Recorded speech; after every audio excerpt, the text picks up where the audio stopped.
کپڑوں میں لگاؤں.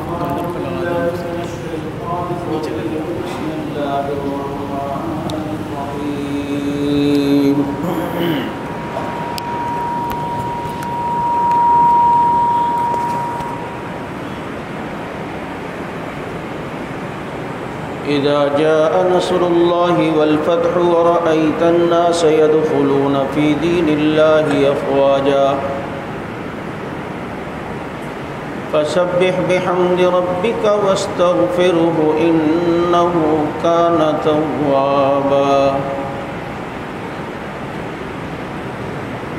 قال النبي صلى الله عليه وسلم لو كان بعدي نبي لكان عمر. صدق الله وصدق رسوله النبي الكريم. نحن على ذلك لمن الشاهدين والشاكرين والحمد لله رب العالمين. يا رب صل وسلم دائما أبدا على حبيبك خير الخلق كلهم. هو الحبيب الذي ترجى شفاعته لكل هول من الأهوال مقتحم. اللهم صل على سيدنا ومولانا محمد وعلى آل سيدنا ومولانا محمد وآله وبارك وسلم.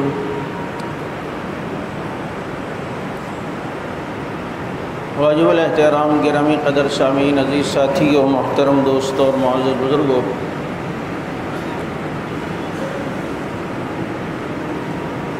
آج 14 اگست 2020 ہے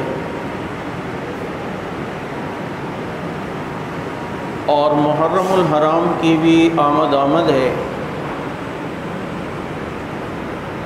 یہ 2-3 عنوان آج کے اس جمعہ میں جمع ہو گئے ہیں.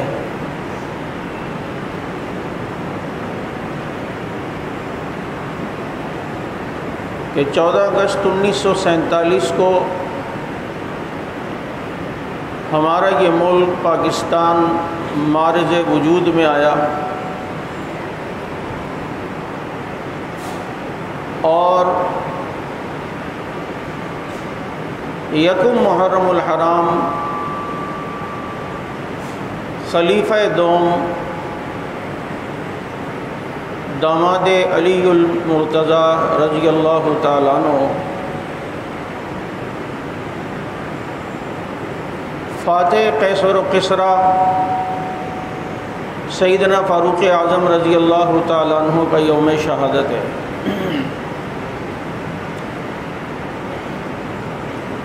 پاکستان بنا 1947 میں کیوں بنایا گیا، کیا مقصد تھا، کس لیے بنایا گیا، وہ سب آپ کو پتہ ہے. اور بنایا اس لیے گیا تھا کہ جو قرآن مسجد میں پڑھا جاتا ہے وہی قرآن عدالت میں بھی پڑھا جائے. آج پڑھا جا رہا ہے. جس قرآن پر ہاتھ رکھ کے قسمیں کھائی جاتی ہیں اسی قرآن کریم سے عدالت میں بھی فیصلے ہوں، ورنہ یہ قرآن پاکستان بننے سے پہلے بھی پڑھا جا رہا تھا اور بہترین قاری تھے. اس لیے بنایا گیا تھا کہ اذانیں دی جائیں گی، یہ نہیں مقصد تھا. اذانیں تو پہلے بھی دی جا رہی تھیں. مقصد یہ تھا کہ ایک ایسا خطہ لیا جائے کہ جس میں سارے عالم کی ترجمانی کی اذان ہو. اسی لیے تو اقبال نے کہا تھا کہ ملا کو جو ہند میں ہے سجدے کی اجازت، ناداں یہ سمجھتا ہے کہ اسلام ہے آزاد. صرف اذان اور سجدے اور نمازیں اور قرآن کریم پڑھنے کا نام آزادی ہے تو وہ آج امریکہ میں بھی ہو رہی ہے، لندن میں بھی ہو رہے ہیں، اور وہاں کے مسلمان زیادہ پکے مسلمان ہیں.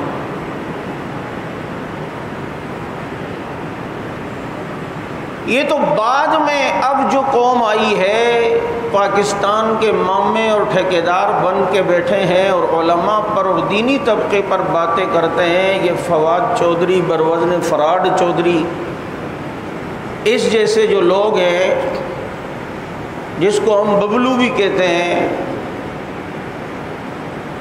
اور سائنس کے وزیر ہیں، سانس آتی نہیں اور سائنس ہم پڑھ رہے ہیں، وہ اب اسلام پر اعتراض کہ جی پاکستان تو لبرل لوگوں نے بنایا تھا، وہ پیزا بھی کھاتے تھے، آئس کریم بھی کھاتے تھے، موسیقی بھی سنتے تھے، مولوی نہیں تھے اس زمانے میں، انہوں نے نہیں بنایا۔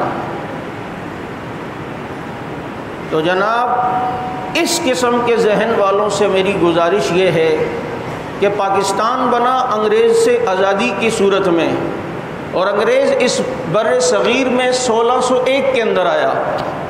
ایسٹ انڈیا کمپنی کے نام سے اس نے یہاں تجارت کی غرض سے آنا شروع کیا، مختلف علاقوں میں کمپنیاں لگائیں اور مختلف علاقوں میں اس نے اپنا کاروبار بھی جمایا۔ یوں کرتے کرتے اس نے پورے ہندوستان پر کاروبار کے نام پر، انویسٹمنٹ کے نام پر، ہندوستان کی ترقی کے نام پر، ہندوستان کے لوگوں کو روزگار دینے کے نام پر، ہندوستان کی معیشت کو اٹھانے کے نام پر آہستہ آہستہ پھر قبضہ کیا، اور پھر پورے بر صغیر پر، بر صغیر پاکستان، ہندوستان، بنگلہ دیش، یہ سب ملا کر بر صغیر کہلاتا تھا، وہاں اس نے پھر اس کاروبار کے نام پر قبضہ کیا، اور یوں پورے بر صغیر پر وہ 1601 کے اندر آ کر ہندوستان، پاکستان، بنگلہ دیش، اس بر صغیر پر وہ قبضہ کرتا ہے۔ بات سے بات نکلی تو ذرا کہنا یہ میں اپنی ذمہ داری سمجھتا ہوں۔ حدیث میں ہے کہ لا یلدغ المرء من جحر واحد مرتين، مومن ایک سوراخ سے 2 دفعہ نہیں ڈسا جاتا۔ دوسری جگہ الکفر ملۃ واحدہ، یہ کفر سارا ایک ذہن رکھتا ہے، یہ ایک ہی مائنڈ ان کا ہوتا ہے، ایک ہی دماغ ان کا ہے۔ تو مومن ایک سوراخ سے 2 دفعہ نہیں ڈسا جاتا۔ ناراض نہ ہونا، میں ارباب اختیار کو، اداروں کو اور دوسرے پاکستانی قوم کو اس طرف متوجہ کرنا چاہتا ہوں، کیا آج چائنا بھی اسی نام پر پاکستان میں قبضہ نہیں کر رہا؟ ٹھیک ہے، چائنا سے ہماری دوستی اچھی ہے، سب کچھ ہے، ہونی بھی چاہیے، وہ انڈیا کو بھی آنکھیں دکھا دیتا ہے، لیکن کبھی کبھی اپنے مفاد کے لیے بھی انسان جو ہے وہ بہت زیادہ جھکتا ہے اور بہت زیادہ میٹھا بنتا ہے، بہت زیادہ جو ہے وہ محبت جتاتا ہے۔ آج وہ بھی تو کاروبار کے نام پر یہاں آیا ہے، پوری بستیاں اور پورے گاؤں جو ہیں وہ ان کو دے دیے گئے ہیں، جہاں کوئی پاکستانی داخل نہیں ہو سکتا۔ بڑے بڑے خطے پر بڑی زمینیں ان کو الاٹ کر دی گئی ہیں۔ کہیں یہ وہی والی تاریخ دوبارہ تو نہیں دہرائی جائے گی خدا نہ خواستہ؟ کیا مسلمان اسی لیے رہ گئے ہیں کہ وہ جناب مظلوم بنے اور محکوم بنے اور حاکم یوں قبضہ کریں اور مسلمان یوں ہی پٹتے رہیں؟ یہ ذرا توجہ کرنا، ایسا نہ ہو خدا نہ خواستہ کہ یہاں پر بھی وہی والا سلسلہ نہ آ جائے۔ شاید ہمارے بڑوں کی توجہ اس طرف ہو، اگر نہیں ہے تو ذرا توجہ سے انہیں جب یہاں آنے دیا جائے تو پوری توجہ بھی یہاں ہو کہ کہیں جناب قبضہ نہ کر لیں، کل ایسا نہ ہو کہ یہ اب ملک کے حکمران بن کے بیٹھ جائیں۔ بہرحال ایسٹ انڈیا کمپنی کے نام سے انگریز 1601 میں آیا، پاکستان 1947 میں بنا۔ یہ جو بیچ میں 350 سال 400 سال کی محنت ہے، یہ ایسے ہی ہو گئی۔ آج کوئی روٹی پکا کر بیٹھ گیا اور کہتا ہے جی یہ روٹی میں نے بھی بنائی ہے، کھانے کے ٹائم اگر کوئی آ کے کہے اس میں میرا بھی حصہ ہے تو کہا جائے گا میاں اس روٹی بنانے سے پہلے زمین کاشت کی گئی تھی، ہل چلایا گیا تھا، پھر اس میں گندم بوئی گئی تھی، پھر گندم کو کاٹا گیا تھا، پھر اسے بھوسے سے علیحدہ کیا گیا تھا، پھر اس کو آٹے کی طرح پیسا گیا تھا، پھر اسے گوندا گیا ہے، پھر لکڑیاں جلائی گئی ہیں، چولہا جلایا گیا ہے، پھر توا رکھ کر اس کے اوپر روٹی پکائی گئی ہے۔ یہ شروع سے جو گندم بوئی گئی، جنہوں نے گندم کو بویا، جنہوں نے ہل کو چلایا، جنہوں نے گندم کو کاٹا، جنہوں نے آٹا پیسا، جنہوں نے چولہا جلایا، جنہوں نے آٹا گوندا، جنہوں نے روٹیاں بنائی، وہ سب تم بھول گئے۔ آخر میں دسترخوان پر جو آ کے بیٹھ جائے تمہیں سب صرف وہ یاد ہے 1601 میں انگریز یہاں پر آتا ہے اور 1947 میں پاکستان آزاد ہوتا ہے۔ اس سے پہلے کی جد و جہد کرنے والے یہی علماء تھے، اور علماء میں بھی علماء حق تھے۔ علماء دیوبند کا بہت بڑا کردار رہا ہے۔ کیا انگریز کے خلاف سب سے پہلے فتویٰ دینے والا شاہ عبدالعزیز محدث دہلوی نہیں تھا؟ اس فتوے کی پاداش میں وقت کے اس جید عالم کو گرفتار کیا گیا، ان کے ہاتھ اور جسم پر چھپکلیوں کو پھیر دیا گیا، ان کے جسم پر برس کی بیماری آئی ہے، لیکن شاہ عبدالعزیز محدث دہلوی رحمت اللہ علیہ نے اپنے فتوے کو پھر بھی پختگی کے ساتھ دنیا کو بتایا، پیچھے نہیں ہٹے۔ 1857 کی جنگ آزادی ہوئی ہے، تحریک ریشمی رومال چلی ہے، تحریک ترک موالات چلی ہے، تحریک ترک خلافت چلی ہے، یہ سارے کون تھے؟ یہ شاملی کے میدان میں لڑنے والا سید ضامن شہید کون تھا؟ حسین قاسم نانوتوی کون تھا؟ رشید احمد گنگوئی کون تھا؟ جعفر تھانسری کون تھا؟ یہ تحریک ریشمی رومال چلانے والا شیخ الہند محمود الحسن کون تھا؟ حسین احمد مدنی کون تھا؟ یہ کون تھا محمد علی جوہر جس نے کہا تھا کہ جب تک یہ ملک آزاد نہیں ہوتا میں اپنے سر پہ ٹوپی نہیں پہنوں گا؟ یہ کون تھا حسین احمد مدنی کہ آپ کے یہ خالق دینہ حال آج بھی صدر کے قریب موجود ہے؟ یہیں سے دارالعلوم دیوبند سے گرفتار کر کے حسین احمد مدنی کا مقدمہ چلا۔ اس خالق دینہ حال کا وہ مشہور واقعہ جب انگریز جج نے کہا مولوی تو نے ہمارے خلاف فتویٰ دیا ہے، اس کی سزا پتہ ہے؟ تو حسین احمد مدنی بفرے ہوئے شعر کی طرح کہتا ہے فتویٰ دیا نہیں تھا، فتویٰ دیتا ہوں، دیتا رہوں گا، جب سے فتویٰ دیا ہے کفن ساتھ لے کے پھرتا ہوں، نظر آتی ہے مسلمانوں کی آبادی، حسین احمد کے قدموں کا تقدس ہے یہ آزادی۔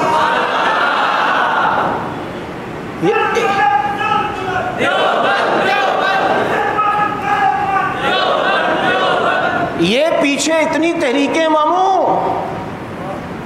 بابو یہ ایسے ہی نہیں بنا، یہ کالا پانی کے جزیروں کو آباد کیا تھا، مالٹا کے جزیروں کو آباد کیا گیا ہے، سور کی کھالوں میں بند کر کر کے علماء کو تندوروں میں پھینکا گیا ہے، ان کی لاشوں کو، ان کے کٹے ہوئے سروں کو درختوں کے ساتھ 50 کلومیٹر لمبے علاقے میں لٹکایا گیا ہے، لیکن اس کے باوجود یہ آزادی کی تحریک رکی نہیں۔ اس نے اپنے ہر دور میں اپنا انداز بدلا ہے، لیکن مقصد وہی تھا۔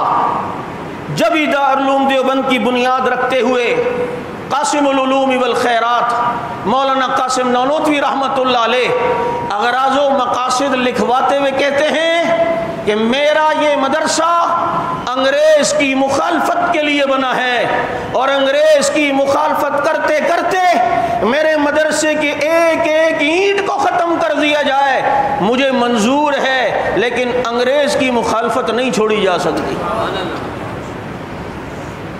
مسٹر ریبنسن کی کتاب ہے دی انڈین مسلمز، حضرت فاروقی شہید رحمت اللہ علیہ نے اپنی کتاب میں اس کا اپنی تقریر میں حوالہ دیا کہ غیر مطبوعہ لندن کی لائبریری میں وہ کہتے ہیں میں نے دیکھی ہے، اب وہ چھپ گئی ہے، وہاں کے ایک ساتھی نے میرے لیے بھجوائی ہے، اس میں اس نے صاف لکھا ہے کہ ہندوستان میں ہمارے خلاف مضبوط چھاونی اگر کوئی تھی تو وہ دارالعلوم دیوبند کی صورت میں تھی۔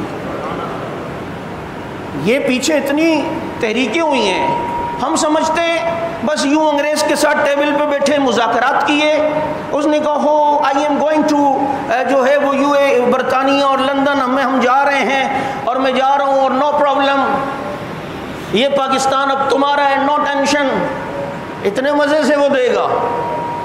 انگریز کو کفر کو جب تک ڈنڈے نہیں لگتے وہ مذاکرات کی ٹیبل پہ نہیں آتا۔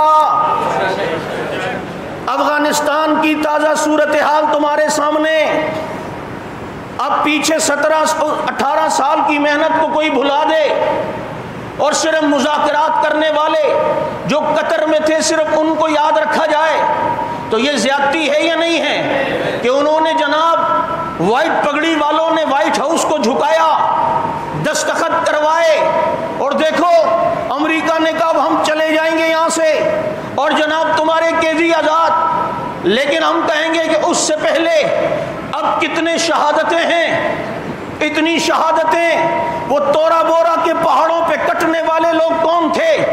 وہ خواجہ غار کی وہ میدانوں کے اندر چیتڑے جن کے اڑے، کیا ان کی قربانیاں نہیں ہوں گی؟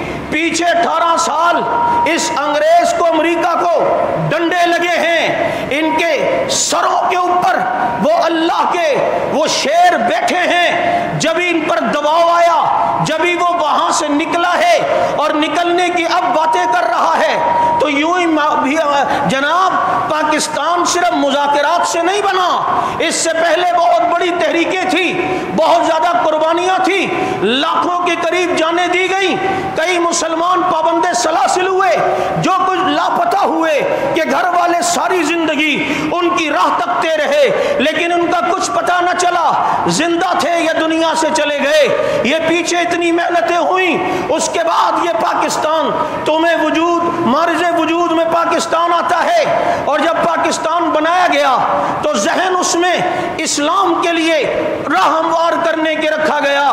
جب ہی پاکستان کا جب پرچم بنانے کی باری آئی تو پرچم کیسا ہونا چاہیے، اس میں بھی اسلامی پوائنٹ آف ویو کو سامنے رکھا گیا کہ جناب یہ پاکستان چونکہ مدینہ المنورہ کی طرح پاکستان اسلام کی ریاست کے لیے بنا ہے، اسلام کے نظام کے لیے، تو جو کلر گنبد خضرا کا ہے وہی کلر پاکستان کے پرچم میں بھی ہونا چاہیے، چنانچہ وہ کلر بھی رکھا گیا ہے اور اس میں چاند اور تارا رکھا گیا ہے۔ شاید کسی کے ذہن میں نہ ہو، لیکن میں تصورات میں جا کے سوچتا ہوں کہ میں پاکستان کا پرچم جب دیکھتا ہوں تو مجھے غار سور کا وہ منظر بھی یاد آتا ہے کہ ایک چاند ہے اور ایک تارا ہے، یہاں بھی ایسا لگ رہا ہے کہ جیسے تارا چاند کی گود میں سر رکھ کے لیٹا ہوا ہے۔ چنانچہ وہاں ہم دیکھتے ہیں کہ میرے پیغمبر کے قریب صدیق اکبر رضی اللہ تعالیٰ عنہ سو رہے ہیں، کبھی نبی اپنی جھولی پہ بھی سلائیں، کبھی صدیق اپنی جھولی پہ بھی سلائیں۔ یہ ساری چیزیں بتا رہی ہیں پاکستان اسلام کے نام پہ بنا، اور جب اس کے نام رکھنے کی باری آئی کہ نام کیا ہونا چاہیے تو کہا کہ دنیا میں ایک ریاست مدینہ تھی جو اسلام کے نام پہ بنی گئی اور ایک پاکستان ہے جو اسلام کے نام پہ بنا، تو اب نام ایسا ہو کہ جس میں مدینہ منورہ کا ترجمہ جھلکتا ہو۔ چنانچہ مدینہ کا معنی رہنے کی جگہ، منورہ کا معنی پاک جگہ، مدینہ منورہ پاک رہنے کی جگہ، پاک آستان، پاک آستان کا بھی یہی مطلب ہے، آستان کا مطلب رہنے کی جگہ، پاک کا مطلب صاف ستھری جگہ، مدینہ منورہ کہہ دو تب بھی پاکستان بنتا ہے، پاکستان کہہ دو تو مدینہ المنورہ بنتا ہے۔ یہاں تو نام بھی یوں رکھا گیا، اور یہ بھی بتا دوں پاکستان کا ذکر کریں اور صحابہ کا ذکر نہ کریں، یہ تو غلامان صحابہ کا ذکر تھا نا۔ ہمارے حیدری شہید رحمہ اللہ نے بڑی پیاری بات کی، یہ پاکستان صحابہ کی جوتیوں کا صدقہ ہے۔ صحابہ اگر ہم تک دین نہ پہنچاتے، کلمہ نہ پہنچاتے، پاکستان بنانے کا کوئی مقصد تھا؟ پھر پاکستان کا مطلب کیا؟ سارے بولو، سارے بولو، پاکستان کا مطلب کیا؟ مشرف بے ایمان نے اس کو بدلنے کی کوشش کی تھی کہ یہ نظریہ پاکستان یہ نہیں تھا، پھر کیا تھا؟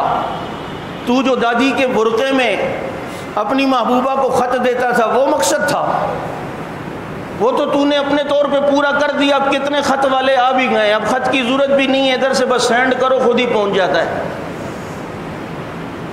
پاکستان کا مطلب لا الہ الا اللہ۔ اب یہ لا الہ الا اللہ ہم تک پہنچایا کس نے؟ یہ صحابہ یہاں تک آئے تھے۔ آج بھی مکران میں سہل بن عدی رضی اللہ تعالیٰ عنہ کی قبر موجود ہے۔ میں گیا ہوں 14 صدیاں بعد بھی ان کی قبر سے خوشبو آ رہی تھی۔ آج بھی سکھر کے اندر محبوب جو گوٹھ میں حضرت عمر بن عبسہ، عمر بن اخطب، معاذ جوہنی رضی اللہ تعالیٰ عنہم کی قبریں موجود ہیں۔ مجھے بدین کے قریب ساتھی نے بتایا یہاں بھی ایک حضرت حذیفہ کے نام کے ایک صحابی کی قبر موجود ہے۔ ہندوستان میں صحابہ کی قبریں ہیں۔ یہ یہاں تجارت کے لیے تو نہیں آئے تھے، اسلام لے کر آئے تھے، یہاں پر لوگوں کو مسلمان کیا، پھر وہی اسلامی جذبہ آگے تک چلا تو یہ پاکستان پھر معرض وجود میں آیا، اور یہ پاکستان بنا تو پاکستان بنا کلمے کے لیے، کلمہ ہم تک پہنچایا صحابہ نے، تو پاکستان صدقہ ہے صحابہ کا۔ کس کا؟ اور صحابہ کا میں کہتا ہوں احسان ہے ہم پر، ہمیں دین بھی دیا اور انہی کے صدقے یہ پاکستان بھی ملا۔ آپ کہیں گے کیسے؟ میں نے کہا انگریز کے خلاف لڑنے والا، باطلوں کے خلاف لڑنے والا، ناموں میں ایک نام قاسم نانوتوی کا ہے۔ یہ قاسم نانوتوی صدیقی ہیں، حضرت صدیق اکبر رضی اللہ عنہ کے روحانی بیٹے ہیں۔ ایک نام آتا ہے مجدد الفسانی کا، جس نے اکبر بادشاہ کا مقابلہ کر کے دین اکبری کو ہندوستان میں ختم کرایا۔ یہ مجدد الفسانی فاروقی ہیں، حضرت فاروق اعظم رضی اللہ عنہ کی اولاد میں سے ہیں۔ آپ پاکستان کو تو یاد رکھتے ہو، لیکن پاکستان کے ان محسنوں کا شجرہ نسب تو دیکھو کہ پاکستان کا سب سے پہلا پرچم یہاں لہرانے والا شبیر احمد عثمانی رحمت اللہ علیہ ہے، جن کی قبر آج بھی جنا کالج کے قریب موجود ہے۔ یہ شبیر احمد عثمانی یہاں سب سے پہلے پرچم لہرانے والا، اور بنگلہ دیش میں پاکستان کا سب سے پہلے پرچم لہرانے والا وہ ظفر احمد عثمانی ہیں۔ شبیر احمد عثمانی ہو یا ظفر احمد عثمانی ہو، یہ سیدنا عثمان بن عفان رضی اللہ تعالی عنہ کی اولاد میں سے ہیں۔ تحریک ریشمی رومال ہو، تحریک خلافت و ترک موالات ہو، ان کو چلانے والے حسین احمد مدنی ہیں۔ یہ حسین احمد مدنی حضرت علی المرتضی رضی اللہ تعالی عنہ کے خاندان سے ہے۔ یہ خلفائے راشدین کی یہ کڑیاں چلی ہیں، اور اس خوبصورت گلدستے کی صورت میں تحریکیں چلاتے رہے، عظیمتوں کے کام کرتے رہے، دشمن کے خلاف مقابلہ کرتے رہے۔ یہ پاکستان تمہیں اگر آج اس صورت میں نظر آتا ہے کہ یہاں آزادی ملی انگریزوں سے، خدا کی قسم یہ پاکستان پھر صحابہ کی جوتیوں کا صدقہ ہے۔ کس کا صدقہ ہے؟ صحابہ کی۔ اس لیے میرا بھائی یہ ملک اللہ نے دیا، اس پر اللہ کی خاص نظریں، بس بیٹھ جاؤ، اس پر اللہ کی خاص نظریں ہیں۔ آپ دیکھو نا، جو بھی آیا اس نے کھایا اور ڈکار بھی نہیں مارا۔ اتنے مضبوط معدے تو مولویوں کو کہتے بہت کھاتے ہیں، وہ بیچارے تو دال روٹی جو بھی وہ کھاتے ہیں، یہ تو ڈالر کے ڈالر کھا رہے ہیں، لیکن پتہ نہیں جا کہاں رہے ہیں۔ سب نے کھایا، کتنی سازشیں ہوئیں اندرونی بیرونی، لیکن آج بھی الحمدللہ پاکستان کا وجود سلامت ہے، اللہ آگے بھی سلامت رکھے۔ اس لیے کہ اس پر اللہ کی خاص نظریں ہیں۔ اور کتنا کھایا جا رہا ہے کہ ابھی تک ایک کونسلر سے لے کے وزیر اعظم تک، کونسلر وزیر اعظم چھوڑو یار، ہم اپنے گریبان میں جھانک کے دیکھیں، جس کے جتنا بھی بس چل رہا ہے نا، وہ اپنے اختیار میں رہ کے اتنی ڈنڈیاں ضرور مار رہے ہیں۔ اسی دودھ والے کو، سبزی والے کو جو فراڈ کر رہا ہو، دال والے کو وزیر اعظم بنا دو، وہ اس حیثیت سے کھائے گا۔ کیا جانور بکتے ہیں تو نقلی دانت نہیں لگے ہوئے ہوتے؟ لوگوں کو دھوکہ نہیں دیا؟ کیا آج ایک سبزی والا ادرک بھی جو ہے وہ چائنا والی لا کر تیزاب میں ڈال کر اسے ترش کر کے بنا رہا ہے؟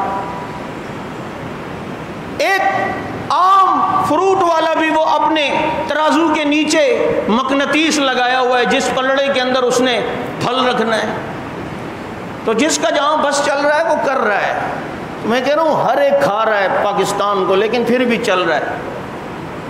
اصل میں یہ بنا 27ویں روزے کو، اور رمضان میں چیزیں زیادہ کھائی جاتی ہیں، اس لیے یہ بھی پاکستان رمضان میں بنا، اس لیے زیادہ کھا رہے ہیں۔ اور رمضان میں برکت ہوتی ہے، چیزیں ختم ہی نہیں ہوتی، ہے یا نہیں ہے؟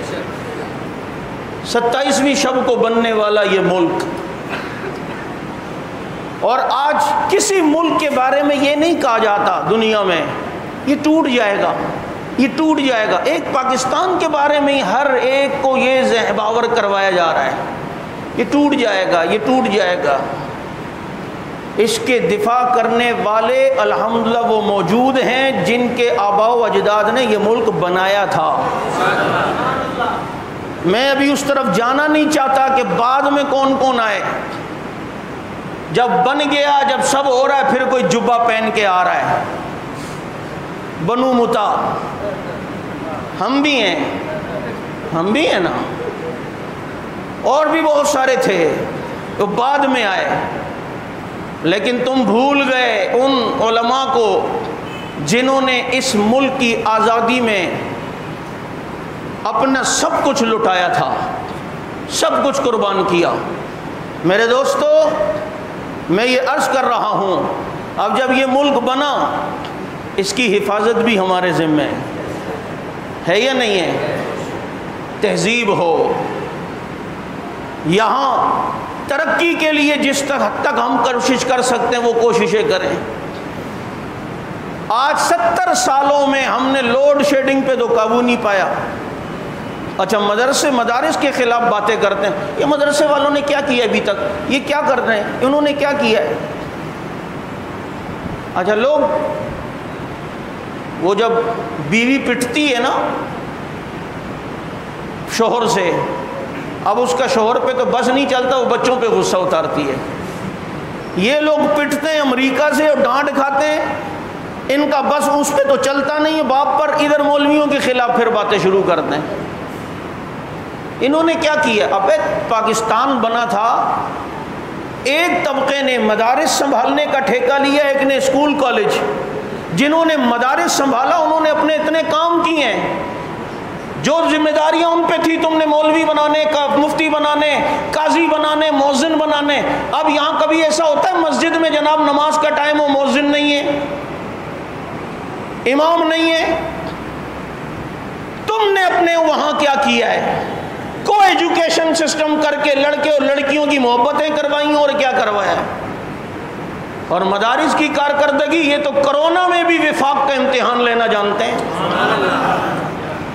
اور تم صرف کراچی میٹرک بورڈ کے اندر ایک امتحان نہیں لے سکتے، اور وفاق والے مدارس والے پورے پاکستان میں امتحان لے رہے ہیں۔ یہ کارکردگی بہرحال پھر وہ مولویوں کے اوپر۔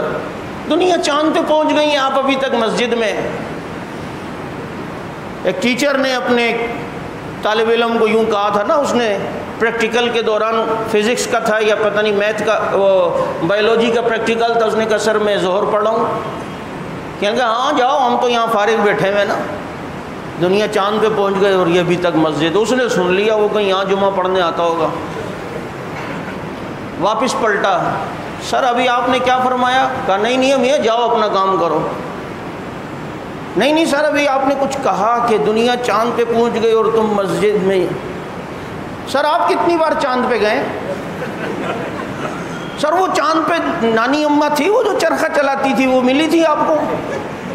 اچھا، وہ دادی کہانیاں سناتی تھی چاند پہ پریاں رہتی ہیں، تو پریوں سے ملے تھے آپ؟ وہ اس کو اور تپائے، ہماری اردو کراچی والی ہے نا، اور تپائے۔ اب جناب جب اس نے دیکھا سر اچھی طرح پک گیا ہے، انہوں نے کہا سر مغرب چاند پہ پہنچ گئے اور ہم مسجد میں پہنچ گئے، تم وہ یتیم ہو، نہ چاند پہ گئے ہو نہ مسجد میں گئے ہو، بیچ والی مخلوق بن کے سگنل کے کھدڑے بنے ہوئے ہو۔ یہ میں نے ذرا لگا لیا ساتھ۔ تم تو ابھی یہاں پر ہو، تو چاند پہ پہنچ کے فخر کرتا ہے، میرے نبی نے سجدہ کروا کے ہمیں عرش پہ پہنچایا ہے۔ تو آج فخر کرتا ہے کہ یہاں سے براہ راست ہم دنیا کو وہاں دیکھ سکتے ہیں۔ فاروق اعظم مسجد نبوی کے ممبر پہ بیٹھ کے شام میں ساریت الجبل کہہ کر بریفنگ دے رہا ہے۔ میں یہ عرض کر رہا ہوں کہ میرے دوستو، یہ ملک اسلام کے نام پہ بنا۔ آج اسلام کی جب یہاں بات ہو، لبرل طبقے کو کبھی اتنی تکلیف نہیں ہوتی جتنا صحابہ کے دشمن کو تکلیف ہوتی ہے۔ تحفظ بنیاد اسلام بل آیا، اس میں کیا تھا؟ یہ کسی کو کافر اس میں لکھا ہوا تھا، یا اس میں یہ لکھا تھا صحابہ کو زبردستی مانو؟ بس یہی لکھا تھا انبیاء کے ساتھ علیہ السلام لکھیں گے، صحابہ کے ساتھ رضی اللہ عنہ لکھیں گے۔ ادھر پیٹ میں مروڑ ہوا، بلیاں تھیلے سے باہر آ گئیں۔ وہ جن کو ہم کہتے تھے کہ جناب یہ ایسے ایسے صحابہ کو نہیں مانتے، کہتے ہیں نہیں نہیں یار ایسا نہیں ہے، اور یوں ساری بلیاں پھدک کے باہر آئی ہیں یا نہیں آئی ہیں؟ جو حقیقت تھی وہ سامنے کھل کے آئی ہے نہیں آئی ہے؟ یاد رکھو، ہمیں سب کچھ عزیز ہے، اس ملک کی ایک ایک مٹی کا ایک ایک ذرہ عزیز ہے، لیکن ہمیں صحابہ سے زیادہ کوئی عزیز نہیں ہے۔ رسول اللہ صلی اللہ علیہ وسلم کی ختم نبوت، صحابہ کرام رضوان اللہ علیہم اجمعین کی محبت، یہ ہمارے ایمان کا حصہ ہے، اور وطن کی محبت بھی ایمان ہے، وطن کی محبت بھی، اور یہی وجہ ہے تم نے ہمیں اچھی طرح میری قیادت سے لے کے کارکن تک کو نچوڑا ہے، ہم کو کتنی بار گرفتار کیا، تمہیں الحمدللہ آج تک یہ بات کہیں سے کوئی چیز نہیں ملی، اور ہے بھی نہیں کہ ہم کسی ملک کے ایجنٹ نہیں ہیں۔ لیکن ایک طبقہ وہ ہے کہ جو ساری بریفنگ ایران سے لیتا ہے، سارے تانے بانے ایران سے ملتے ہیں، اور وہ پاکستان میں کبھی بھی امن نہیں چاہے گا۔ یہ تحفظ بنیاد اسلام بل، یہ تمہارے لبرل لوگوں نے پاس کیا ہے، پنجاب اسمبلی میں سارے مولوی نہیں بیٹھے ہوئے، یہ لبرل لوگوں نے پاس کیا کہ ہاں بھائی واقعی یہ صحابہ کا دفاع ہونا چاہیے، جو صحابہ کو آئے روز گالیاں دی جا رہی ہیں، اس سے تو پھر امن نہیں آ سکتا۔ مجھے بتائیں، اگر کوئی پتھر مارتا رہے اور ہم آگے ہاتھ رکھیں کہ پتھر نہ مارو، اور ہمیں کوئی بے وقوف یہ کہے کہ ہاتھ اٹھاؤ، تو آپ یہ کہو گے کہ جاؤ بھائی اپنے عقل کا کوئی علاج کرا کر آؤ، دماغ کا علاج کرا کے آؤ، پاگل خانے جاؤ، اس پتھر مارنے والے کو روکو نا۔ دہشت گرد تو یہ ہے، شدت پسند تو یہ، انتہا پسند تو یہ ہے، بدامن تو یہ ہے۔ ہم صحابہ کا دفاع کر رہے ہیں، جو ان کی گستاخیاں کر رہے ہیں اصل مجرم وہ ہیں، اصل مجرم۔ اس لیے میرا بھائی یاد رکھو، ہم وقتاً فوقتاً حضرات صحابہ کرام رضوان اللہ علیہم اجمعین کے متعلق ان کی حیات، ان کی زندگی لوگوں کے سامنے رکھتے ہیں، تاکہ پتہ چلے کہ ہمارے محسن اصل صحابہ کرام ہیں۔ یکم محرم الحرام آ رہی ہے، آپ جانتے ہیں یکم محرم الحرام اس عظیم انسان کا یوم شہادت ہے جس کے نام سے آج بھی شیطان کانپتا ہے، آج بھی شین بولو نہیں ہو تو ایک بورڈ لکھ لو، دیکھو نیچے سے نہیں جائے گا، اسے عمر کی جو راہ ہے نا وہ تلوار نظر آتی ہے، کہتا ہے سر پہ لگ جائے گی، سر پہ لگ جائے گی۔ وہ فاروق اعظم رضی اللہ تعالیٰ عنہ جنہوں نے وقت کی دو سپر طاقتوں کو دن میں تارے دکھائے، 22 لاکھ مربع میل تک اسلام کے جھنڈے لہرائے، سیدنا فاروق اعظم رضی اللہ تعالیٰ عنہ جن کو رسول اللہ صلی اللہ علیہ وسلم نے دنیا میں جنت کی بشارت دی ہے، جن کے اللہ نے عناصر اربع کو جن کے تابع کیا ہے، آگ ہوا مٹی پانی، اس سے انسان پیدا ہوتا ہے، آگ ہوا مٹی پانی یہ عناصر اربع کہلاتے ہیں۔ یہ چاروں چیزوں کی تابع ہونے کی جھلک اللہ نے فاروق اعظم رضی اللہ عنہ میں دکھائی ہے۔ آگ، ہم نے دیکھا مدینے میں آگ لگی، لوگ مٹی پانی لائے بجھتی نہیں ہے۔ میں نے وہ جگہ مدینہ المنورہ میں دیکھی بھی ہے جہاں سے یہ آگ نکلی تھی، پورے مدینے کو لپیٹ میں لینے والی تھی۔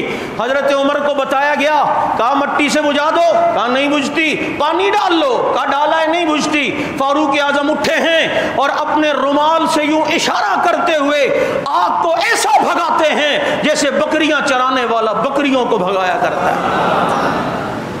ہوا کو اللہ نے تابع کیا، ممبر مسجد نبوی پہ بیٹھے ہیں، سارے پردے اللہ نے ہٹائے، شام میں ساریہ ڈل رہے ہیں، یہاں سے بولتے ہیں اللہ تعالیٰ شام تک حضرت عمر کی آواز کو پہنچاتے ہیں۔ تم آج کہتے ہو سائنس نے ترقی کی، موبائل دیکھو، نہ تار نہ انتظار۔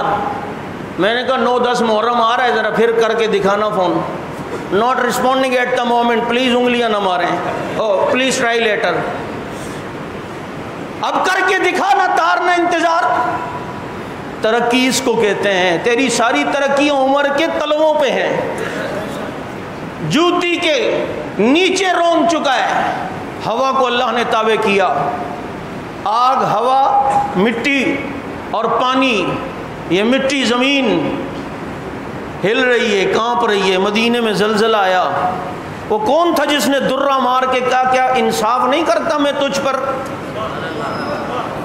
اور یہ زمین تھمی، اور محققین علماء نے یہ بات لکھی ہے بڑی عجیب کہ جب سے حضرت عمر نے مدینے کی سرزمین پہ درہ مارا، اس وقت سے لے کر آج تک پھر کبھی مدینے میں زلزلہ نہیں آیا ہے۔ مدینے میں زلزلہ نہیں آیا، مٹی تابع، آگ، ہوا، مٹی، پانی۔ تو وہ جو نیل کا پانی خشک ہو جاتا ہے، جب ایک لڑکی کو دلہن بنا کر اس کے کنارے پر مصر والے ذبح کرتے تھے پھر پانی آتا تھا۔ جب اسلام وہاں تک پہنچا تو حضرت عمر نے کہا خبردار، یہ تمہاری پہلے کی رسمیں تھیں، اسلام نے کسی کے قتل کی اجازت نہیں دی ہے کہ کسی بے گناہ کو قتل کیا جائے۔ کہا کہ اگر نہیں ہوگا تو روایات چلتی آ رہی ہے اس سال پانی نہیں آتا۔ عمر خط لکھتے ہیں، کیا لکھتے ہیں؟ ایک بات کہہ دوں، ناراض تو نہیں ہوگے؟ آپ خط کہہ دو، میں اس کو تعویذ کہتا ہوں۔ یہ تعویذ کے ثبوت میں بھی ایک دلیل ہے، جائز تعویذ۔ ہر تعویذ شرک نہیں ہے، سمجھ آ گئی؟ شرک فوبیا بھی اتنا نہ ہو کہ ہر چیز ہی شرک ہو، ہر چیز ہی شرک ہو۔ یہ تعویذ ہے، اصل میں یہ لکھا ہے اور کہا کہ اس کو جا کر وہاں دفنا دینا۔ یہ تھوڑی کہا تھا وہاں جا کے پڑھ کے سنانا، اس کے گلے میں یعنی ڈال دینا۔ چنانچہ وہ تعویذ جو وہاں ڈلا، وہ خط وہاں جو ڈلا دریا کے کنارے، آپ جانتے ہیں میں کہا کرتا ہوں نیل کا پانی آج تک، نیل کی جولانی آج تک، نیل کی سیلانی آج تک، نیل کے ٹھاٹے مارتا ہوا پانی آج بھی بہہ رہا ہے کہ زینت کے خزانے کو الماس کہتے ہیں، لگے طلب پانی کی اسے پیاس کہتے ہیں۔ یوں تو سب کی پیاس بجھاتا ہے دریا، جو دریا کی پیاس بجھائے اسے عمر بن خطاب کہتے ہیں۔ پانی کو بھی اللہ نے تابع کیا۔ اور پھر الذین مکناہم فی الارض واقاموا الصلاۃ وآتوا الزکاۃ وامروا بالمعروف ونہوا عن المنکر۔ اللہ نے کہا کہ ہم ایسے لوگ بھی ہیں کہ اگر انہیں جب ہم اقتدار دیتے ہیں تو وہاں وہ نمازیں قائم کرتے ہیں، زکوٰۃ دیتے ہیں، نیکی کا حکم کرتے ہیں، برائی سے روکتے ہیں۔ یہ پیشن گوئیاں خلفائے راشدین کے حق میں قبول ہوئی ہیں نہیں؟ بولو۔ اور یہی پیغام آزادی کا ہے کہ اللہ نے کہا جب تمہیں زمین مل جائے، ایک خطہ مل جائے تو اقاموا الصلاۃ، وہاں نمازیں ہونی چاہیے، وہاں مسجدوں کو نمازوں کے لیے آباد کرنا چاہیے، وہاں مسجدوں کو ڈانس کے لیے آباد نہیں کرنا چاہیے۔ آپ کو پتہ ہے لاہور کی مسجد وزیر خان میں ایک فلم کی شوٹنگ ہوئی ہے، اس میں شراب بھی لائی گئی اور ہیرو اور ہیروئن جو ہے وہ ناچی بھی ہے مسجد میں۔ اور کچھ شرم کرو، کوئی حیا کرو۔ ادھر اللہ کے عذاب کرونا کی صورتوں میں، ٹڈی دل کی صورت میں، بھوک کی صورت میں، ادھر خودکشیاں لوگ کر رہے ہیں، بے روزگاری کی صورت میں اللہ کے عذاب آ رہے ہیں، تم مزید دعوت دے رہے ہو۔ وَأَنَّ الْمَسَاجِدَ لِلَّهِ فَلَا تَدْعُوا مَعَ اللَّهِ أَحَدًا، مسجد اللہ کے ذکر کے لیے بنی ہے، ڈانس کے لیے نہیں۔ تمہیں شوٹنگ کے لیے مندر نہیں ملا تھا، گردوارہ نہیں ملا تھا، مرزوارہ نہیں ملا تھا، کوئی باڑہ نہیں ملا تھا، تمہیں ملی بھی تو مسجد ملی۔ اس کی بھی ہم بھرپور مذمت کرتے ہیں۔ تو پاکستان بنا، یہ خطہ ملا تو اللہ نے کہا ہم اگر کسی کو زمین میں اقتدار دیں، خطہ دیں، آزادی دیں تو اقاموا الصلاۃ، پھر نماز پڑھنی ہے، وآتوا الزکاۃ، پھر زکوٰۃ دینی ہے، پھر وامروا بالمعروف، پھر نیکی کا حکم کرنا ہے، اور پھر ونہوا عن المنکر، پھر برائی سے روکنے ہیں۔ یہ پاکستان بننے کا مقصد ہے جو اللہ قرآن میں پہلے ذکر کر رہا ہے۔ اور ہم نے پاکستان میں 70 سال گزر گئے، قوم کا حال دیکھو، جشن آزادی ہو رہی ہے، اب تو اللہ معاف کرے اتنی زیادہ بے حیائی کہ مرد عورتوں کا اختلاط ہے، اور سارے دیکھو سلنسر نکال کے بھاں بھاں بھاں، یہ بتا رہے ہم نے 70 سال میں چھچورے پیدا کیے ہیں، سلنسر نکالی ہوئی، پتہ نہیں سر میں درد بھی نہیں ہوتا ان آوازوں سے۔ یہ دیکھو چل رہے ہیں، جا رہے ہیں، اور سمجھ رہے ہیں ہم بڑے آزاد ہیں۔ اللہ کی حدود میں رہ کر ہر خوشی کو منانا چاہیے، حدود میں رہ کر حدود سے تجاوز نہیں ہونا چاہیے۔ بہرحال اللہ تعالی ہمارے اس ملک کی حفاظت فرمائے، اسے مستحکم فرمائے، اور اللہ تعالی ہمیں نیک صالح متقی پرہیزگار حکمران عطا فرمائے، اور جس مقصد کے لیے یہ ملک بنا اس مقصد کو اللہ ہمیں اپنی آنکھوں سے دکھائے، ہمیں اس کے لیے ذریعہ بنائے۔ خلافت راشدہ کا نظام اللہ پاک اس ملک میں نافذ فرمائے۔ اس ملک سے محبت کا اظہار ہر ایک اپنے انداز میں کرتا ہے۔ ابھی جمعے کی نماز کے بعد انشاءاللہ ضلع سینٹرل کی ہمارے جو کراچی کے جتنے اضلاع ہیں، ہر ضلع میں آج جمعے کے بعد ہماری ریلیاں ہمارا پاکستان کے نام سے جو ہے وہ نکل رہی ہیں۔ آج جمعے کی نماز کے بعد انشاءاللہ مسجد صدیق اکبر کے باہر سے بھی ایک عظیم الشان ریلی پاکستان ہمارا کے نام سے انشاءاللہ العزیز منعقد ہو رہی ہے، آپ حضرات اس میں شرکت فرمائیں۔ آگے یکم محرم الحرام بھی آ رہا ہے، جمعرات کو ہو یا جمعے کو ہو، یاد رکھنا یکم محرم الحرام کو مطالباتی جلوس انشاءاللہ ہوگا۔ آپ نے ابھی سے بینرز، پینافلیکس کراچی کی سڑکوں پر حضرت عمر رضی اللہ تعالیٰ عنہ کے نام پر جو ڈویژن کی طرف سے آپ کے اضلاع کو ملیں گے، وہ آپ نے مین شاہراہوں پر نصب کرنا ہے اور دنیا کو بتانا ہے کراچی فاروق اعظم کے چاہنے والوں کا شہر ہے۔ وآخر دعوانا الحمدللہ رب العالمین۔